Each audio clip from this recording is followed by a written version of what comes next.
看到瑞宝辉宝上树的样子了。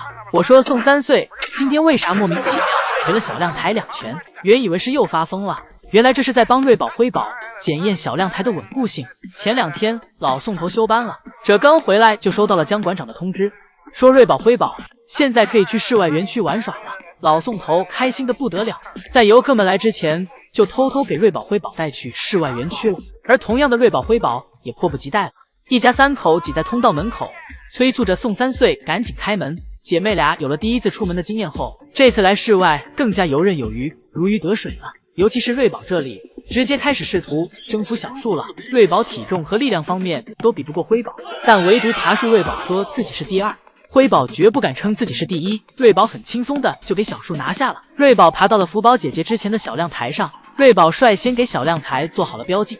而辉宝这里虽然也爬上了树，但是并没有成功登上小亮台。瑞宝对辉宝讲，妹妹你还得多练。瑞宝趴在小亮台上，惬意的不像是第2次出门，像是已经对室外园区熟悉很久了。辉宝这里上不去小树，走去了小泳池旁，开始看风景，假装自己很忙，直到听到爷爷喊自己的声音，哎呀！辉宝立马跑了过来。辉宝来到爷爷身边，和爷爷打招呼。而瑞宝这里开始探索如何下树了。老宋头看到瑞宝这爬树能力，都快给瑞宝夸出花来了。老宋头让辉宝好好学学姐姐爬树的样子。爱宝这时也吃完饭了，亲自带着姐妹俩熟悉园区。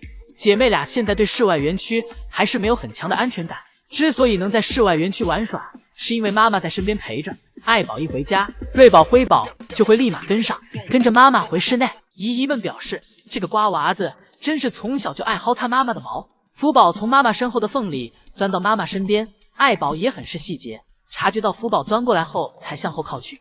当福宝在身后时，爱宝一直都是向前弯着腰，害怕压着福宝。虽然零食福宝一口也捞不着，但是妈妈的爱将福宝填得满满的。一会儿妈妈吃完，福宝有点不开心了，自己蹲在角落，自己跟自己玩。爷爷这时来到房间，试图哄福宝开心。心情好转的福宝开始在妈妈饮水盆上折腾。福宝从小就练爬妈妈饮水盆的动作。一会儿福宝被妈妈发现了，被妈妈拖到了床上。爱宝让福宝在床上待着，不要乱跑。福宝本来是听妈妈的话的，但由于自己对环境的好奇，在床上爬着爬着就给自己爬没了，动作没有丝毫的拖泥带水。福宝摔下来后怕妈妈发现，又拼命的想给自己爬上去。就在福宝不断努力时，突然腾空飞起。原来爱宝早就发现了福宝，爱宝让福宝体验了一下起飞的感觉。爱宝将福宝拖到角落，这一刻福宝只能属于爱宝，福宝哪都不能去，只能陪着妈妈，除非爷爷又给爱宝送来了窝头。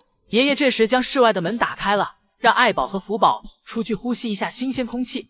福宝跟妈妈出来后胆子小小的，没有了刚才在室内时的调皮，而是时刻跟在妈妈屁股后面，妈妈去哪儿福宝就去哪儿。一会儿福宝趴在门口睡着了，爷爷将门打开，福宝从小平台上掉了下来。此时福宝还没睡够，只是睁开眼看了一眼，然后给自己翻了个身继续睡去。因为有妈妈在的地方，福宝就有安全感。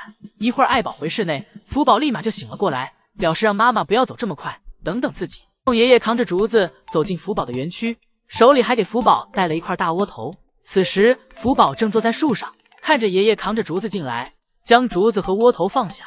宋爷爷示意福宝记得下来吃东西，之后便离开了。福宝在树上呆坐了一会儿，还抬头看了看天空。福宝坐在树上眯着小眼睛，感觉福宝随时都能睡过去。福宝昨晚肯定又熬夜了，没少被隔壁301住户投诉。福宝黑眼圈越来越重，都成夜猫子了。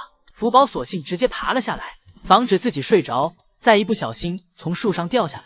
福宝惬意地趴在树上，眼睛看向远处，看着看着眼睛就闭上了。等福宝快睡着时，福宝又立马坐了起来。福宝是在和自己的困意做抗争，自己不想睡，但又控制不住自己的眼皮。福宝反复如此，而小木床上的竹子和窝头也没有去吃，直到最后福宝彻底抵抗不住眼皮的重力，趴在小树上小睡了一会儿。中午，宋爷爷又来到了园区，继续给福宝放置着竹子以及胡萝卜。宋爷爷走后，关门的声音使福宝醒了过来。福宝坐在树上，望着小亭子上的胡萝卜，口水都流下来了，但始终没有挪动屁股从树上下来。福宝最近有点懒到不想吃饭。一会儿姨姨重新排队再来看福宝时，福宝终于从树上下来了。福宝来到小木床上，先是将窝头吃完，然后吃起了竹子。福宝要是再瘦下去，两个爷爷都要内疚坏了。福宝坐在小躺椅上，细嚼慢咽地吃着竹子。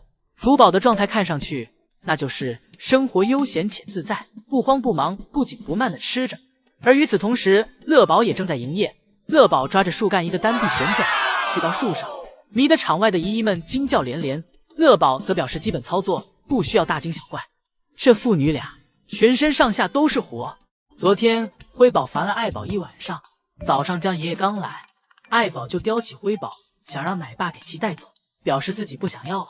一会儿爷爷打扫完房间后，让爱宝先出来吃饭，而自己则是继续去打扫另一个房间。在爷爷打扫房间时，瑞宝走到爷爷身边，紧紧抱着爷爷的大腿，想让爷爷陪自己玩。瑞宝抓着爷爷大腿，被爷爷拖来拖去的，但瑞宝就是不放手，甚至还觉得这样有点好玩。打扫完卫生，便到了给2只熊猫宝宝喂奶的时间了。爷爷怕辉宝喝不到，还帮辉宝扶着奶盆，而辉宝则表示自己已经长大了，表示自己不用扶了，让爷爷放下，要自己喝。2只熊猫宝宝喝完奶，被爷爷拖回房间。拖到身边后，爷爷又给辉宝和瑞宝擦了擦身体，然后俩熊便一熊抱着一只靴子进行啃咬。好在爱宝只生了2只，如果3只的话，爷爷的靴子还不够分呢。忙碌了一上午，下午爷爷来到爱宝房间时，爱宝正在和熊猫宝宝们睡觉。爷爷看着爱宝这个样子，不断念着耶波耶波，意思是夸爱宝漂亮，全身上下都漂亮。一会儿熊猫宝宝们睡醒后，便开始了打闹。每次打闹基本都是辉宝占上风，除非辉宝不想玩了，瑞宝才能占到辉宝的便宜，趁机给辉宝压到身下。姐妹俩在一旁打闹着，而爷爷在一旁耶波耶波着。俩姐妹打着打着，注意力便到了爷爷这里。瑞宝率先对爷爷发起攻击，给爷爷的手机镜头都从后置摄像头撞成前置摄像头了。不过好在熊猫宝宝们都还小，爷爷很快就给瑞宝和辉宝降服了。辉宝在爷爷的手底下一动不敢动，甚至还有点享受。第二天早上，爷爷来看爱宝，此时瑞宝和辉宝蹲坐在房间的门口，像是想要出去玩耍。瑞宝和辉宝这小小的身影简直不要太可爱。爷爷让爱宝将2只熊猫宝宝带回房间，爱宝走到2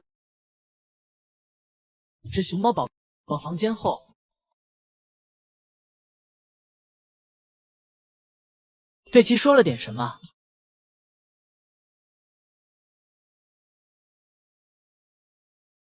大爷爷又给瑞宝、辉宝整活了，给贝贝树和人造树之间搞了一根独木桥。这棵小树又是出自江爷爷精选，因为瑞宝、辉宝现在还小，江爷爷特意选择了一根分叉比较多的树干，这样可以拓宽瑞宝、辉宝爬行时的路。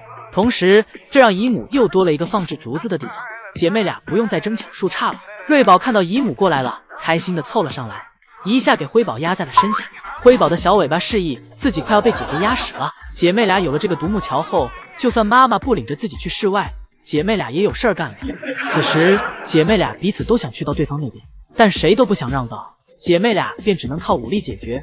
辉宝咬着瑞宝皮套拉扯一通，给瑞宝拉扯的难受。最后，瑞宝选择了妥协，往后退去。但这时辉宝又不想过去了，还表示可以让瑞宝过来。瑞宝过去后，辉宝还主动给瑞宝让出一块空来。就算有再多的空，地方再大，住着几百平以及顺带小花园的大平层，姐妹俩还是想黏在一块儿。而这时的辉宝虽然被瑞宝一直压着，但是辉宝一点脾气也没有。姐妹俩之间就是这样相互打闹，互不记仇。但要是爷爷和姨母惹他们的话，他们肯定不会。瑞宝这里直接给辉宝从独木桥上挤了下去，被挤下去的瑞宝转头去到了妈妈的小亭子上，而独自在独木桥上的瑞宝这下可以敞开玩了。